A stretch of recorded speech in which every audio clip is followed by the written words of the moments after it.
नमस्ते दोस्तों, practice learn English podcast में आपका स्वागत है। आज के एपिसोड में हम सीखेंगे ट्रिकी नंबर्स 13 वर्सेस 30। बहुत ही काम का और रोज इस्तेमाल होने वाला। और जैसा कि आप जानते हैं, इंग्लिश सीखने के लिए हमारा तरीका थोड़ा अलग है। पहले सुनो, फिर हिंदी में समझो, फिर असली इंग्लिश एग्जाम्पल्स देखो, फिर बोलो प्रैक्टिस करके, फिर रोज इस्तेमाल करो और फिर दोहराओ। इसी लूप से बिगिनर से एडवांस तक पहुंचते हैं। तो चलिए दोस्तों, आज का एपिसोड शुरू करते हैं। नमस्ते दोस्तों, आज हम एक रोचक विषय पर बात करेंगे, जो है संख्याएं। खासकर 13 और 30 जैसे नंबर, जो सुनने में काफी मिलते जुलते हैं। अगर हम इन दोनों को सही से नहीं बोलते, तो बाद में गलती हो सकती है। चलिए, इसे ठीक से समझते हैं। I have 13 apples in my basket. The event starts at 30 minutes past 2. There are 13 students in the class. My meeting is scheduled for 30 o'clock. अब चलिए हम इन नंबरों को थोड़ी बारीकी से समझते हैं। 13 को बोलते समय यह 13 की तरह लगता है और 30 को बोलते समय यह 30 की तरह। इन दोनों में टीन और टीवाए का फर्क है, जो सुनने में थोड़ा ट्रिकी लगता है। अब हम इन शब्दों को सही तरीके से बोलने की प्रैक्टिस करेंगे। पहले हम 13 को सीखेंगे।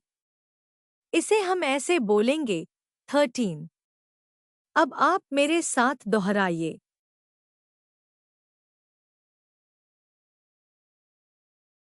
13। अब हम 30 को सीखेंगे।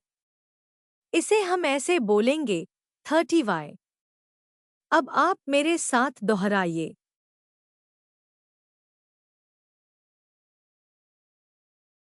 30y।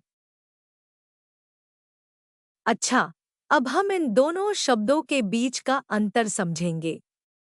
अक्सर लोग 13 और 30 को गड़बड़ बोलते हैं, लेकिन सही से बोलना बहुत जरूरी है। चलिए हम कुछ मिनिमल पेयर्स पर ध्यान देते हैं। Is it 13 or 30? I have $30, not 13. अब चलिए एक मजेदार टंग ट्विस्टर करते हैं। 13 30 टाइम्स कहिए।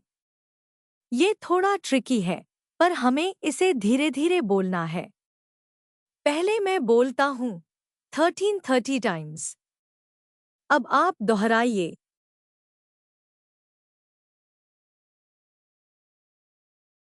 13 30 टाइम्स।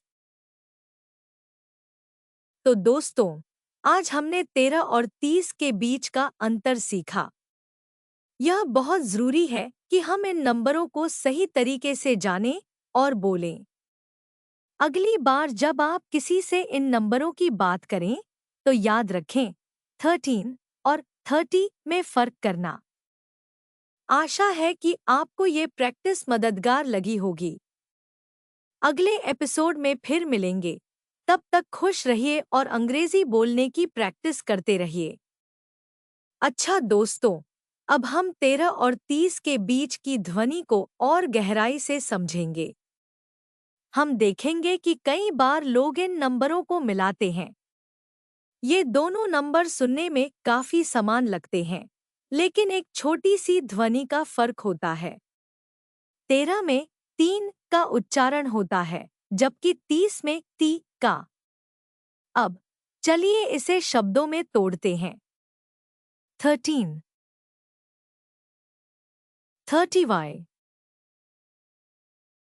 आपने देखा, थी के साथ 3 में थोड़ा और जोर है, जबकि ती में ध्वनि हल्की है। अब हम कुछ ऐसे वाक्य बनाएंगे जो घर में काम आ सकते हैं। I have 13 apples in the kitchen. यहाँ आप कह रहे हैं कि आपके पास किचन में 13 सेब हैं। ध्यान दें कि यहाँ 30 नहीं होना चाहिए। I will cook 30 dishes for the party. इस वाक्य में आप कह रहे हैं कि आप पार्टी के लिए 30 डिशेस बनाएंगे, यानी 13 नहीं बल्कि 30। My father is turning 30 this year. इस वाक्य में आप बता रहे हैं कि आपके पिता इस साल 30 साल के हो रहे हैं। 30 का सही उच्चारण जरूरी है। There are 13 chairs in the living room. यहाँ आप कह रहे हैं कि लिविंग रूम में 13 कुर्सियां हैं। अगर आप 30 बोलें तो बात कुछ और हो जाएगी। I need 30 minutes to finish my homework. यहाँ आप बता रहे हैं कि आपको अपना होमवर्क खत्म करने के लिए 30 मिनट चाहिए। ध्यान दें कि 30 सही से बोला जाना चाहिए। We bought 13 cookies from the bakery. यहाँ आप बता रहे हैं कि आपने बेकरी से 13 कुकीज खरीदी हैं। 30 की जगह थिन न होने दें। I will read 30 pages of this book today. अंत में आप कह रहे हैं कि आप आज इस किताब के 30 पन्ने पढ़ेंगे। यह भी ध्यान दें कि उच्चारण सही होना चाहिए।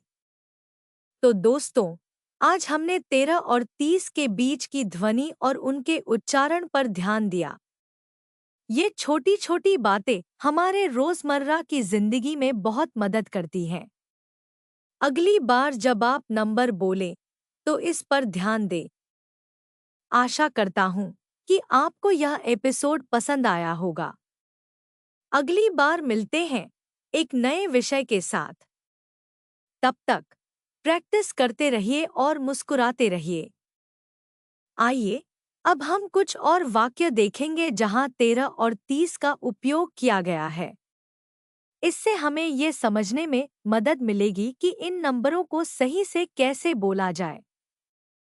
याद रखें, 13 की ध्वनि थ से शुरू होती है जबकि 30 की ध्वनि थ से नहीं होती। चलिए कुछ वाक्यों के साथ अभ्यास करते हैं। I have 13 apples in my basket. यहाँ आप देख सकते हैं कि यह वाक्य बताता है कि मेरे पास 13 सेब हैं। यह संख्या थ के साथ शुरू होती है। The cost of the book is $30. यह वाक्य बताता है कि किताब की कीमत $30 है। यहाँ 30 फीट की ध्वनि थोड़ी अलग है। She will arrive at 13 o'clock hours. इस वाक्य में 13 का मतलब है कि वह 1 बजे आएगी। ध्यान दें कि यह 12 से अधिक है, इसलिए यह थ के साथ शुरू होता है।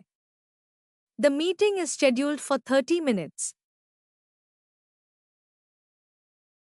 यहाँ हम कह रहे हैं कि मीटिंग 30 मिनट के लिए होनी है। यहाँ 30 फीट की ध्वनि थोड़ी अलग है। My brother is 13 years old. इस वाक्य में हम बता रहे हैं कि मेरा भाई 13 साल का है। फिर से थ की आवाज सुनाई दे रही है। I need to buy 30 eggs. यह वाक्य कहता है कि मुझे 30 अंडे खरीदने हैं। यहाँ 30 फीट की ध्वनि को साफ साफ सुने। Can you please call me at 13:30? इस वाक्य में हम कह रहे हैं कि क्या आप मुझे 1:30 बजे कॉल कर सकते हैं। यहाँ 13 फीट आता है जिसे आपको ध्यान से सुनना है। We will meet for 30 minutes at the cafe. यहाँ हम कैफे में 30 मिनट के लिए मिलने की बात कर रहे हैं। ध्यान दें कि 30 फीट की ध्वनि कैसे होती है। तो दोस्तों, आज हमने 13 और 30 की ध्वनि के बारे में सीखा और कुछ वाक्यों के माध्यम से अभ्यास किया। हमेशा याद रखें कि थ से शुरू होने वाला 13 फीट है और बिना थ वाला 30 फीट है। अपने आसपास की बातें करते समय इन नंबरों को ध्यान से सुनिए और बोलिए। आशा है कि आपको यह एपिसोड पसंद आया होगा। अगली बार हम और मज़ेदार और उपयोगी विषयों पर बात करेंगे। तब तक अभ्यास करते रहें और खुश रहें।